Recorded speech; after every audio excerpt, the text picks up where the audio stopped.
Los contratos. Hablaremos de el nexum, el cual es una de las formas más antiguas de obligación.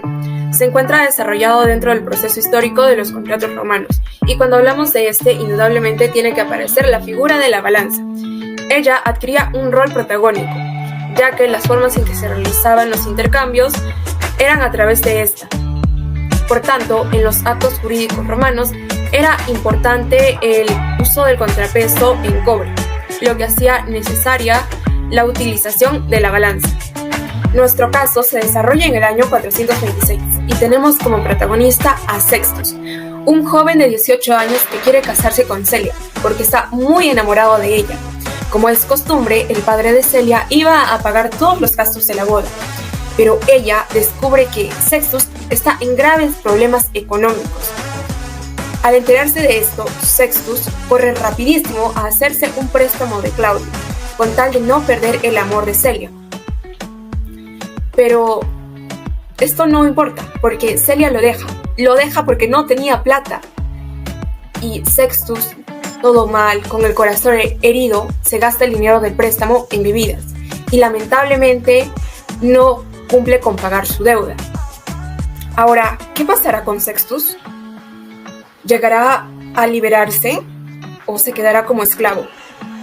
Debemos tener en cuenta que la palabra nexum proviene del latín nectare, el cual significa atarse o ligarse a un vínculo. Esto nos abre paso a una figura muy importante, el habeas corpus, que significa tendrás tu cuerpo limpio. Esta libertad se debe a la presencia de dos personajes, el acreedor Claudio y el deudor Sextus. El deudor Sextus debía de hacer una declaración que contenía la damnatio, que significa una verdadera condena. Esa condena era aplicada a las personas que debían bajo la denominación de manus infectio, que significa la acción de la ley por la apresión corporal. Esto no es nada menos que la entrega misma del propio cuerpo. Es así como al no pagar su deuda, Sextus le entrega su cuerpo al acreedor, Claudio. Esto lo conducía a pasar por la esclavitud o maltratos, e incluso podía forzarlo a hacer trabajos muy duros. Pero como nos encontramos en el año 428, Sextus podía encontrar su libertad en la ley de abajo, Poetalia Papilla. El siguiente caso es de sucesión. El testador llamado Vinicio, que le había dado en prenda varios bueyes a Ticio, instituyó heredero a su hijo, desheredó a su hija y después dispuso de este modo: te ruego, Ticio, y le encomiendo a tu fidelidad, que vendas los bueyes que te otorgué en prenda y que, una vez cobrada toda la deuda, le restituyas a mi hija todo lo demás que hubiere. Debemos entender que dar en prenda significa entregar un bien como garantía, en esta oportunidad los bueyes. Entendiendo que esta garantía corresponde a una deuda que Vinicio tenía con Ticio. Cuando Vinicio convierte a su hijo en único heredero, su hija queda fuera del testamento. Sin embargo, es mencionada en un requerimiento de este mismo, el fideicomiso. Esta es una disposición por la cual un testador deja su herencia o parte de ella encomendada a una persona, para que, en un caso y tiempo determinado, la transfiera a otra o la invierta del modo en que se le indicó, mencionando además de que esto es considerado un contrato de virtud. Tras la garantía ofrecida de Vinicio hacia Ticio, se supone que existe un excedente hacia la deuda, por la que, a pesar de que Ticio no es considerado un heredero formal, conserva parte de la herencia del hijo de Vinicio, parte que, gracias al fideicomiso, será otorgada a su hija. La hija de Vinicio, por haber sido desheredada, no podrá reclamar la parte del fideicomiso, pero sin embargo su hermano sí se verá en la obligación de que se cumpla el reclamo de este contrato, haciendo que Ticio cumpla con la entrega correspondiente, dejándonos como conclusión que, en virtud a esta cláusula, la hija puede pedirle a su hermano el fideicomiso, a fin de que él le ceda sus acciones contra el deudor. Porque en este caso se ha de entender que es deudor el que hubo sido acreedor, a saber de lo que el precio de la prenda exceda del importe de la deuda. Caso del usurpador. Ticio vende a Cayo el predio pisciano. Cayo paga al instante, comprometiéndose Ticio a hacer una entrega del fondo al día siguiente. A la mañana, al no aparecer Ticio, tal como habían pactado, Cayo se adentra en el fondo y se instala en la casa en él situada. A continuación, unas preguntas para responder del caso. ¿Tenía derecho Cayo a hacer lo que hizo?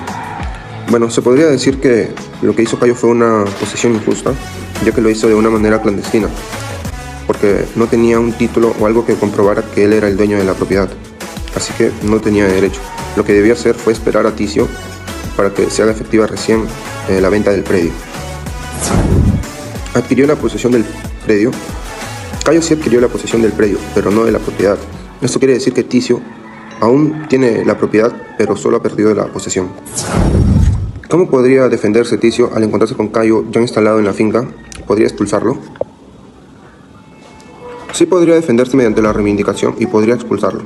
Cabe recalcar que si el demandado tiene la posesio ad interdicta, se queda con la cosa si el actor no prueba su derecho. Ahora, por lo contrario, si lo prueba, el juez ordena en la cláusula arbitraria devolver la cosa y efectuar ciertas restricciones y accesorios. Esto quiere decir que Ticio sí podría recuperar la posesión de su finca.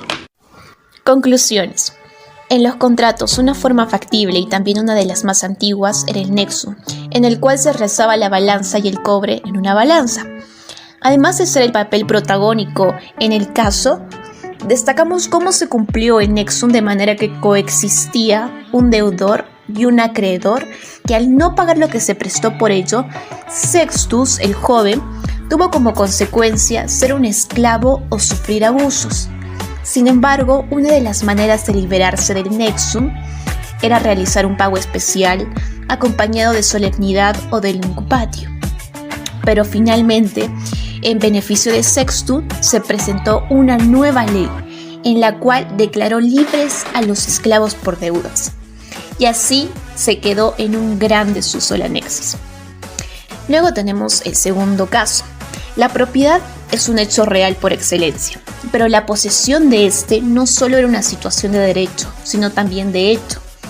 En el caso presentado, Ticio vende una propiedad a Cayo, pero no le brinda ningún papel. Cayo al día siguiente accede a la propiedad, pero sin ningún derecho. Por tanto, Cayo comete una posesión injusta, de manera que podemos decir que esta posesión fue clandestina, sin ningún juez ni testigo que podría asumir tal hecho relevante. En consecuencia, al haber poseído la propiedad de tal manera, se debe despojar a Cayo por la manera incorrecta de adquirirla. En el caso 3 de sucesiones, podemos decir que Vinicio, que le había dado en prenda varios bueyes a Ticio, instituyó heredero a su hijo, desheredó a su hija y después dispuso. Pero en conclusión, en virtud de esta cláusula, la hija puede pedirle a su hermano el fideicomiso, de manera que se cumpla lo mandado en el acto jurídico para conseguir un mismo bienestar, a fin de que él le ceda sus acciones contra el deudor, a saber de lo que el precio de la prenda exceda del importe de la deuda. En general, podemos decir que cada ley en Roma debía ser cumplida, ya que este podía tener consecuencias. Además de esto, debe generar comodidad en toda la ciudadanía romana a fin de hacer justicia o conceder lo correcto.